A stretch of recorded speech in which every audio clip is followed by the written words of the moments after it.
Hi, everybody. LaRon Henderson and Nick Stevenson here, the Collective Podcast. Want to just spend some time with you today talking about workforce. What do we do in the workforce? How do we find good employees? What do we do to develop them? All those different things. Before I can go on, Collective for Youth. If you want to know anything else, if you want to know anything more about Collective for Youth, you can go to www.collectiveforyouth, all spelled out, all one word, .org. Our mission or our vision at Collective for Youth is to do three things. We want to develop a community of out-of-school time partners. So we work with out-of-school time folks in the Omaha area, and we want to empower them to empower and ignite the minds of young people. And then if we do that, if we develop and we empower and we ignite, we know that we're going to grow a crazy, unapologetic after-school network. So before I go any further, Nick, what you got? What are you thinking today? Today's I think is a hot topic for a lot of people of workforce.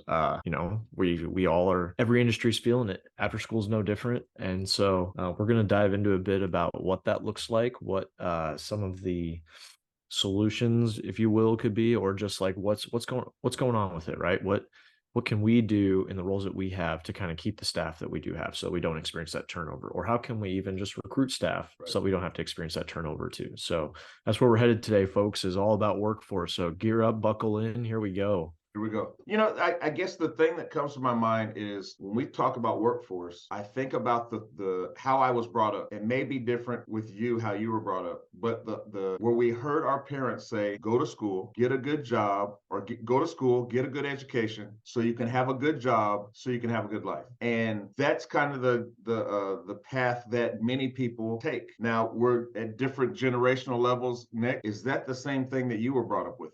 Were you brought up with go to school, get an education, so you can get a good job, so you can have some money? That really was it, right? Was that, people say, well, money isn't everything, but money definitely does make things a little easier for sure. So that was definitely the thing, was do well in school, get a good education so you can get a good job, make money, and support whatever you want to do next, whether it's have a family, it's you want to go, you travel, explore, whatever it is. That was the same thing I was hearing too.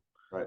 But I'll add real quick, Lauren. I also was hearing one other piece to it too, which was enjoy what you were doing. Enjoy what you were doing too at the end of the day. Right. Yeah. I think many times we forget about that enjoyment and we go get a job because we have responsibility. And then when we find out that job isn't what we want, it's not our passion, it's not what we want. Now we go find another job and we think the job is going to give us what we want that's internal. And so as someone put it to me, they said, the old adage of go to school, get a good education so you can get a good job. And they said, not so you can have a good life, but do all that so that you can be a good employee for somebody. And when we find out and we step into the job market and we find out that that job is not what we thought, what do we do now? Because we still have the responsibilities. We still have all those things that we have to do with our life and with our family. And we may want to travel, whatever it is. So now we're stuck. And so today, I think one of the things that the pandemic has showed us is, especially in the out of school time world, that people have other options. And the folks that we were relying on to come in and work in the after school world, or even teachers, that world, they're saying, I can go over here and I can make a little money over here, more money, and I have some freedom, and I don't have to deal with these bad kids. Or I can have some freedom and I get to be creative. I don't have to be in this box called school or this box called job. And so now they're exploring it. They're exporting. They're creating YouTube pages and Twitter and TikTok and all those different things, and they're becoming influencers per se. And they're like, well, I don't have to work there. I can work a part-time job and then I can do my own thing. And so I don't know if you see the same thing, Nick, but that's kind of what I heard. But what I'm seeing is there's a lack of bodies that are available to do the work that needs to be done in out of school time, as well as in education period. What do we do about that? What do we do about that? So I mean, I hear it too. People call it the gig economy, and especially post-COVID, people started getting in touch with their passions and started pursuing those, whether it was they wanted to make a Instagram channel and do a influencer, whatever it might have been. And I have friends in their early 30s that you'd be like, what, you've had 15 jobs already? How long you've actually been working? And and they keep leaving. And what's it really tied to? It's not answering that box, and it's not filling that box inside of them that's just there. It's that internal drive, that internal passion. And so when we think about after school in general, from the after school workforce development from youth.gov, many see a job in after school as supplemental or temporary, and up to 80% many after school staff work part-time and hold multiple jobs. So important to think about, because why are those staff in that job in the first place, right? And so we have to really think about that first. 27% of full-time staff in after school hold a second job, and Wow. over 50% of part-time staff hold a second job. Wow. So, that we can unpack that in a lot of different ways. Right. But even though they're holding a second job, over 80% of them are really happy with their job and the work that they find that they're doing after school as fulfilling. The statistic or the information you shared about working in after school is either a supplemental job or it's a part-time job or it's something that they don't have to go to. Because typically, if I'm working in an after school program or out of school time program, the program is only going to be open for maybe 2.5 hours after school. And I'm not going to be able to, that may be some spending money for a college student. It may be maybe babysitting money for a parent, a male or a female, or may just be someone who wants to just explore and figure out how they can work with kids. And so I guess my question is, who is typically taking those jobs? From the research that we've done, who are the folks that are taking those out of school time jobs? Did they give you any indication of that in the literature that you had? Yeah, it's a lot more broad than you would think, right? Like, so what that means is it's a diverse group of after school workers. You have credentialed teachers that are coming into the after school space. You have social workers coming into the space. You have other types of professionals from industries that are coming into that space. You've got just youth workers in general, and so like you had kind of mentioned, college students, things like that are exploring new opportunities. So you have a diverse group that all has different levels of education experience that are Right. all coming to work in this space, which is Okay. really unique, honestly, when you think about it in a bigger picture of different Right. industries. Right. Well, and the diversity of staff helps with the diversity of kids that are coming in, and the diversity of experiences that the adults have, we don't know. And, with most after school programs, their objective is to provide some hope and to give kids a different way of looking at life. Having more people in that is a great idea. But I think the one thing that in all the articles that I've read and all the information that I looked at, the one key thing was missing. How do we develop somebody, or how do we sell this information to somebody who it's only for 2 hours? It's in a school that maybe I'm not familiar with, but how do we sell it to them? So it's like, I'm a college student and I want to be a teacher. I want to be a teacher. And so since I want to be a teacher, I know I have to do some student teaching and I know I have to do a practicum someplace. Why don't I go to an after school program and get the hands on? I can trial and error. I can take the things that I learned in school or in my classes, and I can take them and I can experiment with them before I have responsibility of 150 or 200 kids and I'm there. I can work that out. I did not see that in any of the literature that I looked at of this is kind of a stepping stone of how we sell it. It's just there's not anybody there. So I don't know. I don't know if you saw anything differently, but go ahead and comment. No, yeah, I mean, I didn't see anything either, but I can definitely attest to, in my prior role at a university, leveraging some of those pre-service teachers into this kind of context. So it's a great chance. It's a great opportunity to have a testing ground for those students to be able to put into practice the things that they're learning in their classes. Right. And for you as an after school site director, a leader, a manager, Right. to start tapping into your local universities, because kids are developing these skills and they want to use them. A perfect example. So Omaha Public Schools decided to do a big change of things last year and got a lot of their student teachers from the local universities. Oh yeah, yeah.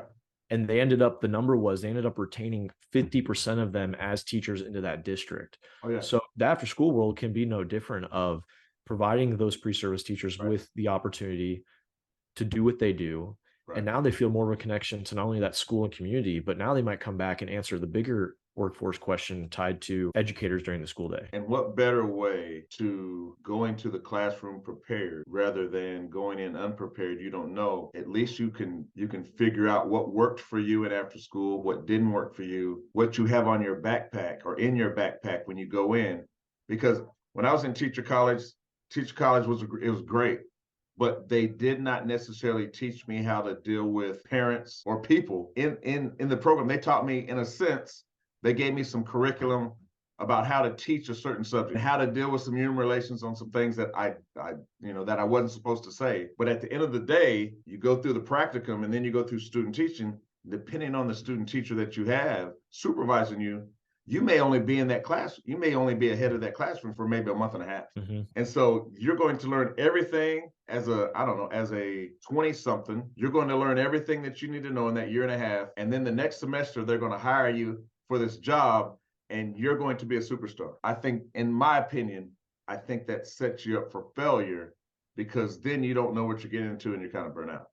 And so I think the topic that we're talking about is great today because, one, there's a solution out there, and there are people that always have employees. There's always somebody at the program. We talked a little bit about the problem. I think we both can say, just from the research that we've done, is before the pandemic, that it was light on employees as well. Mm-hmm. And after it just made more sense, because across the board, it wasn't just after school programs. It was a little bit of everybody. Either moms were staying at home, dads were working from home, all these different things. And so childcare, daycare, employers were like, well, we don't really need this building anymore. So people were comfortable. I think, what were some other barriers that you saw, or that we saw? Why workforce development in after school, or why workforce development period was so low? One of the biggest ones, and it can be hard for an after school leader to be able to have much say on, just because of the large scaleness of it, but some of those factors really with retention, salary competition, right? So we all understand salary naturally is, a little bit lower. LaRon and I, both being, of education, can say, educator is the future. That's a whole nother conversation on the importance of it, but salary, obviously. And so as a leader, we know that that's definitely something that we may not get that much say with. However, some of the other pieces were stress and burnout. So, we just threw those numbers out there in relation to a lot of the people in after school that are working have other jobs. So you have to take into account the stress and burnout tied to your program, but also the potential stress and burnout that's happening at whatever their other thing may be too. Right. So both those parts together. Right. Other pieces include, budget constraints, insufficient funds. Right. We may have there might be interest, but we might not have the funding to be able to support that person. One, support a new person on the team, or even two, to be able to increase the salary, the pay, whatever it may be, to somebody, just because of that constraint. You bring up salary. I saw that too many times. Salary, typically throughout history, salaries of educators, the salary of educators has been low. The people that are touching the next generation of leaders, or this generation of leaders, however you want to say, it's always been low. And we thought if agencies just raise the level, or raise the bar, or raise the the amount of money people are getting per hour, it was going to help. And what we find, that didn't happen. Yeah. That didn't happen. It was like, okay, great. You give me $15 an hour. Great. I got to go through this stuff. I only get 2 hours a day, so that, maybe 10 hours a week. I can go to Taco Bell, or I can go to McDonald's, or I can go someplace. I can go to Lowe's, and I can get paid $15 an hour, and they're going to give me 5 or 6 or 8 hours, and that is what I need. And there's, the benefits that you get. There's not a lot of benefits as an after school worker, or as a out of school time person. There's not a lot of benefits, and so am I going to provide for my family, or I'm just going to provide my passion? And a lot of folks aren't necessarily equipped to do that. I would say, I think that's the best way to say it, Nick.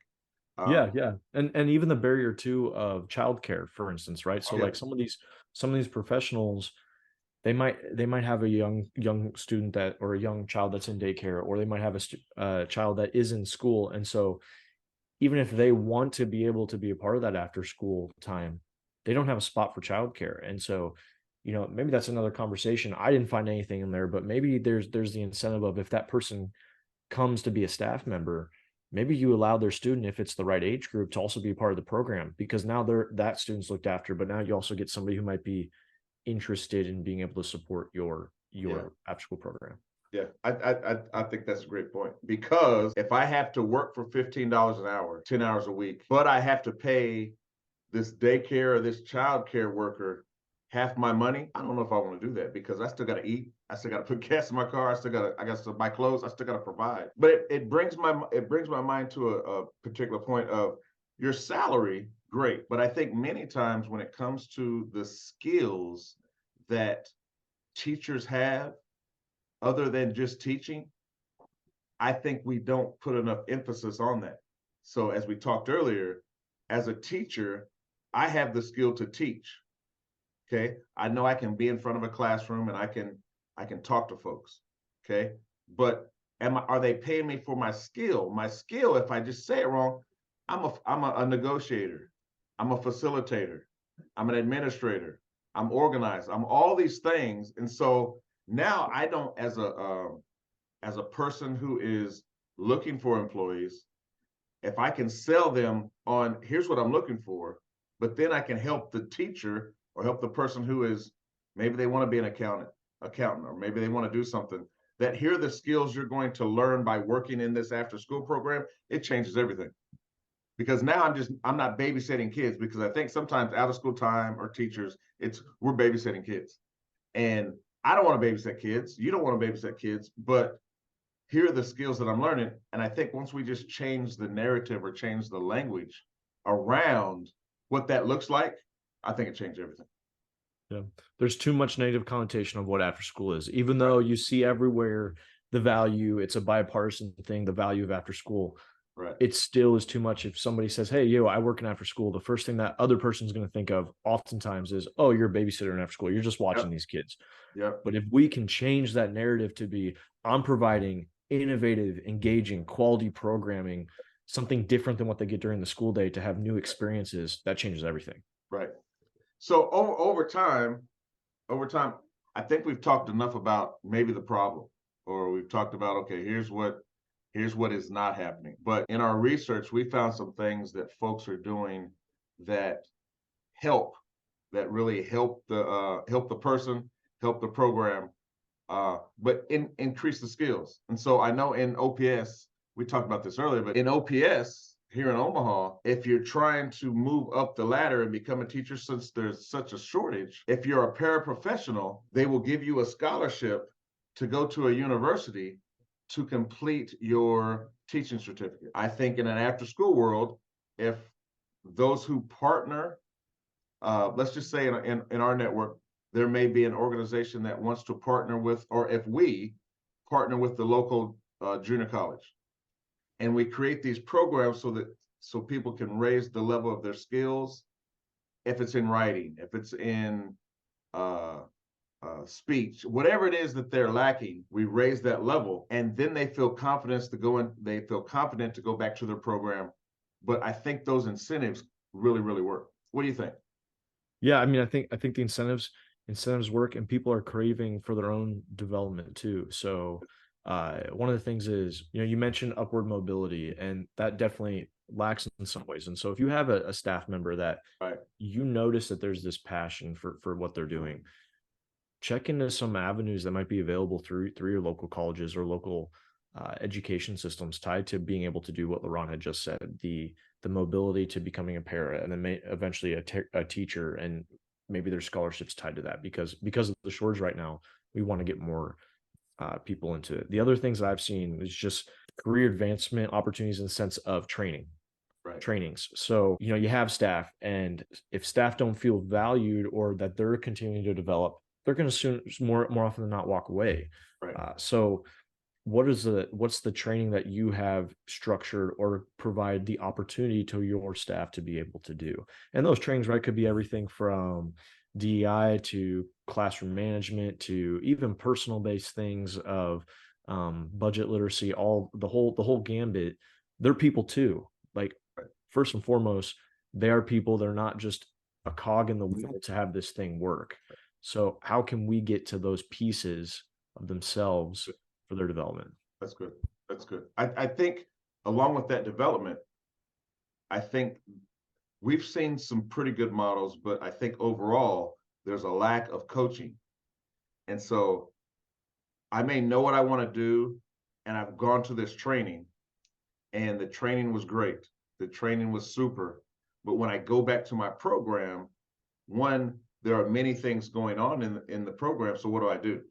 And so I think just as a leader or someone running an organization, yes, send them to the trainings. send it, make it diverse from online to in person to group, whatever it is. But at the end of the day, that on the job coaching where they get to try their skills out and they get that immediate feedback of here's what I'm doing, here's what I'm not doing, and here's what it's supposed to look like. I think that changes everything. And so when we raise the level of coaching, we're not telling people that this is the way you should do it, but we're giving that feedback because I mean, I don't know about you, Nick, but there's been many times that I've been in a lead role as a teacher and a semester will go by or a year will go by or something. And I think I'm doing great. But I also know that there's some areas that I am just not doing, I'm not meeting the mark. But I don't have anybody to tell me. And so someone can come and observe on 1 day or 2 days, whatever it is. And then, LaRon, you're a great teacher. But that's all they told me. They haven't given me an action plan of here's some good feedback, here's how you can become better. And so if I was good my first year of teaching and I haven't changed anything 10 years down the road, the kids have changed, but I'm still trying to do the same thing and it doesn't work very well. It doesn't work very well. So that coaching piece along with the training also helps. I think we just need to help develop that. It's not a bad thing to coach. It's a good thing to coach. In my opinion. Yeah. Establishing in your program a structure for that. So maybe Right. you have a once a month you go check in on the programming they're leading or something like that. And then Right. it's just a conversation. It's important to put those structures in place so that you're able to help support their professional development. Right. That ultimately benefit the students. It's all about the youth, it's all about the students. So how Right. can we do that? Right. I think what we need to do is really think about what are a handful of things, maybe 4 or 5 things that we can give folks if they're struggling to find staff or if their agency, the culture in their agency is not good. And so when we were talking earlier, it was people don't leave jobs. They're not leaving the kids. They're not. It's not that they dislike the kids. They just dislike you. They didn't like what you were doing. I don't. That sounds harsh, but people leave jobs because of their manager or their leader, not because of the passion that they had for the job. Because most likely, we've seen this happen too many times. They leave one agency that they were in to go work for another agency that's doing the same exact thing. They still like kids. They just don't like you. And so I think when we take a look at ourselves in the mirror and say, okay, this is what we need to do. This is what we need to sell. This is how we need to do it. I need to develop myself as a leader first so that I can create those people or bring those people around that I need. Then we can work. But if not, it's not going to happen. But I also think, Nick, that each time that we talk, we come back to each podcast we have, we come back to what the person is doing to develop themselves. Mm-hmm. We do it in every conversation because at the end of the day, I can only control what I do, what I say, who I am. And if that rubs off on you, great. But we're not necessarily seeing that when we talk to agencies, agency managers, directors. It's that they just were not the right staff. What does that mean? What do you mean? So let's give folks a couple things. I have 3 or 4 things somewhere on a piece of paper. Here we go. I have three or four things that I think and I've seen work in creating a culture, but also a place where employees want to come, new people want to come. Mm-hmm. I have a couple. I'm sure you have a couple. Let's shoot them out. What they can do. You want to go first? You want me to go first? You start off. Okay.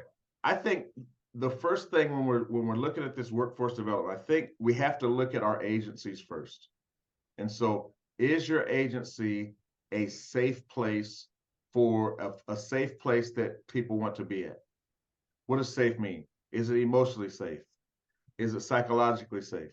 Do you have a toxic environment at your agency where there's a lot of gossip, where the employees do not feel honored or respected, but they feel tolerated?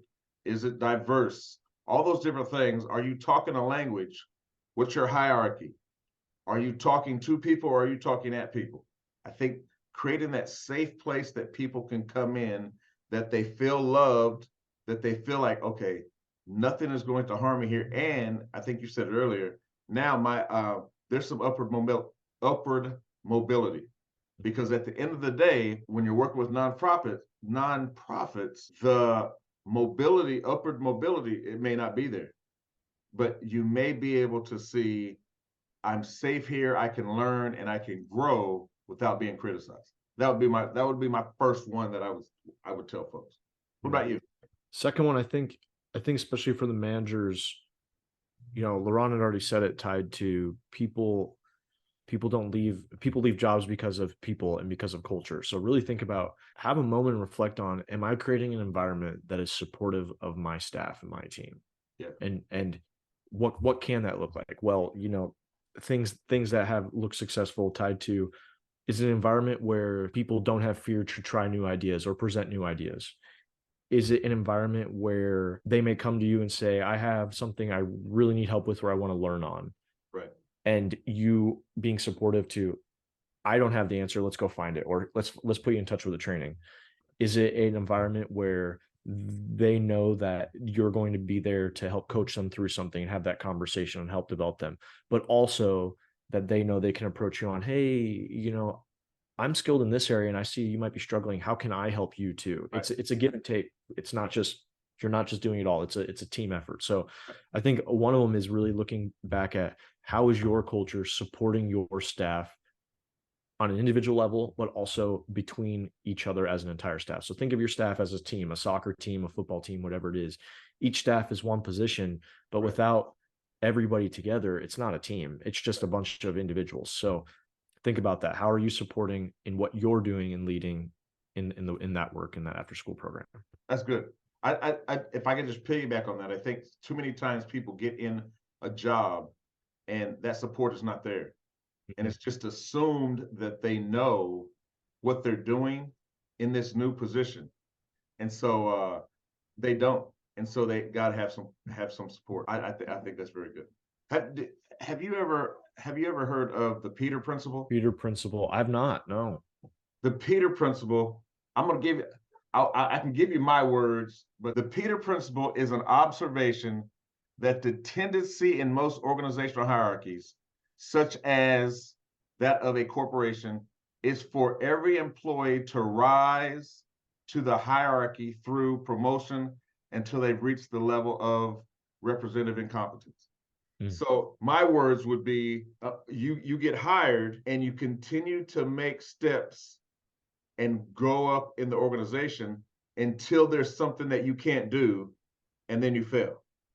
Instead of training, but you hire somebody to the level of their incompetence. Many times I get elevated and I don't know what I'm doing. And so I was in after school, you could be a great youth leader working on a team, and then you become a better assistant. And so you're jamming it out as an assistant.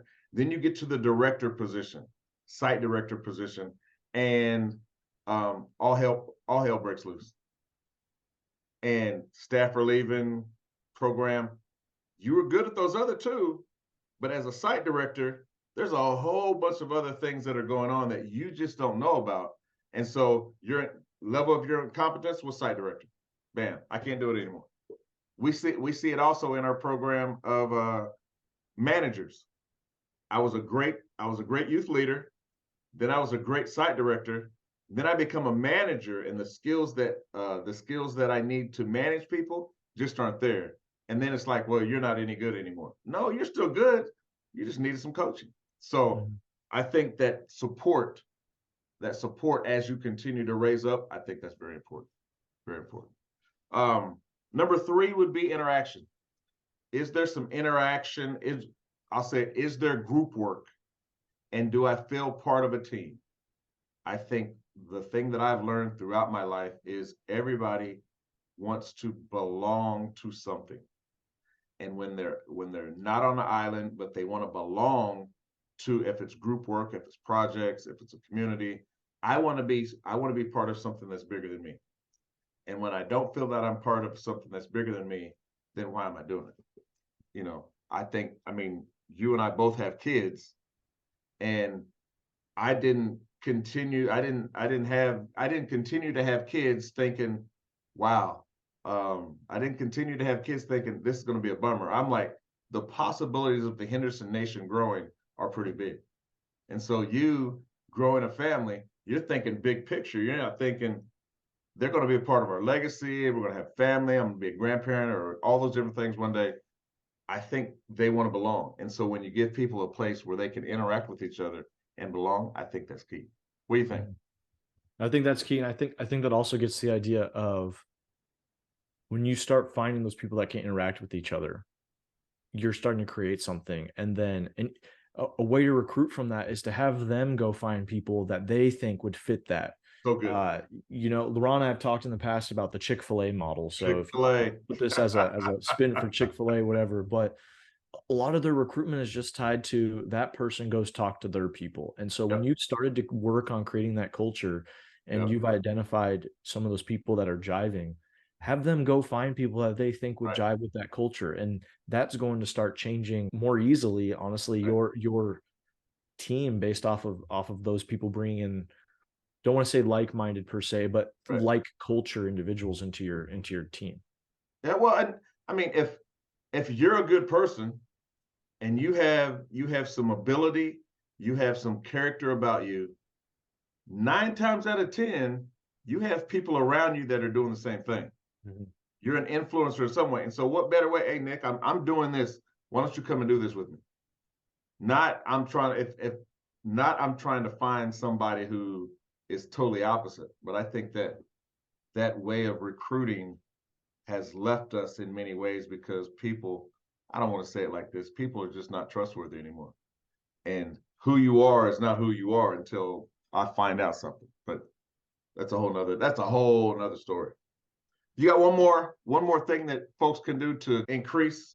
This one is really tied to the idea of collaboration. And so, too oftentimes, I think with everything going on, we have programming to worry about, we might have compliances going on, we might have other jobs and cases for some people that we tend to put on the back burner those people aspects. So, two words that pop into my head that somebody had told me a few years back was prioritize people. And so when you have your after school program, prioritize your people. Don't be afraid to collaborate to find new ways to do things. So you might be a site as a part of a couple, you might have one site and then there's a couple other sites in your agency. Right. And one of those sites might be doing really good with a particular type of professional development. Collaborate it. You don't have to be on an island as a site. You can leverage the resources in your entire collective team. Right. There's that. Or collaborate on, that if you're fortunate to have universities or two-year schools nearby, see what's going on there. Maybe there's a way you can tap into that for your workforce. Or if you're in a rural location, there's a chance to tap into the high schools, and maybe there's high school kids interested in becoming Right. educators. Tap into that. So it's no need to reinvent the wheel, but look to different collaborations that you can leverage Right. to benefit your program. But always remembering to prioritize your people first and foremost. Prioritize people. That's so good. I think just to add a little bit to that is when it comes to people, many times we want a diverse group of people working in our organization. And we think it's the color of the skin or if it's male, female, all those different things. But really, maybe even think about diversity in thought and a diversity in experience. Because just because they're two people who are African American doesn't mean they're going to think the same, or two Caucasians, or you just have a melting pot of people. They may all think the same, they may all come from the same place. That's not diversity. So really, Nick, as you said earlier, finding those people collaborate. They may have an idea that you can tweak, but we want to hold on to our stuff and say this is mine, when we're really helping. There's enough people in the world and enough people in your area where your 10,000 people that you reach, there's still many, many more people out there. Or the 10 people that you're trying to reach, there's many, many more people out there. So it's not about you doing things differently. But I love that collaboration thing. I just love, we need to collaborate and steal, share, glean, however you want to say. Because what I'm doing can be just the same as you are, but it's going to look different because we're two different people. And don't be scared to think sometimes we also get scared to give opportunities to staff because we're worried, oh, I have a great staff member, and if I do something to support them, they're going to become super skilled. And then maybe you feel threatened for your job, or you might feel that they're going to leave and pursue Right. something higher. At the end of the day, we're here to empower both youth and our staff and our teams. We're here to ignite both youth and the staff of our teams. And so we're supporting youth, but at the same time, we're supporting those people too. Because remember, a large portion of them, this is just one of many hats that they wear and many jobs that they have. And so if we can have upward mobility for youth and the adults and the staff that we have, we're just raising the community. So true. Well, I think that wraps it up, Nick. I think you nailed it right on the head. Once again, LaRon Henderson, Nick Stevenson, Collective for Youth, or www.collectiveforyouth.org if you want some more information. Appreciate you tuning in today. Next week, what are we talking about next week, Nick? Next week's going to be a surprise. Surprise. We got a surprise next week. Like, subscribe, give us a rate. If there's a topic that we've talked about so far that you is resonating a bit more and you want to have a deeper conversation about it, reach out to us. Our emails are on the website. Reach out to us. We'd love to have a deeper conversation regards to that. Take care of yourself. We'll see you all next week.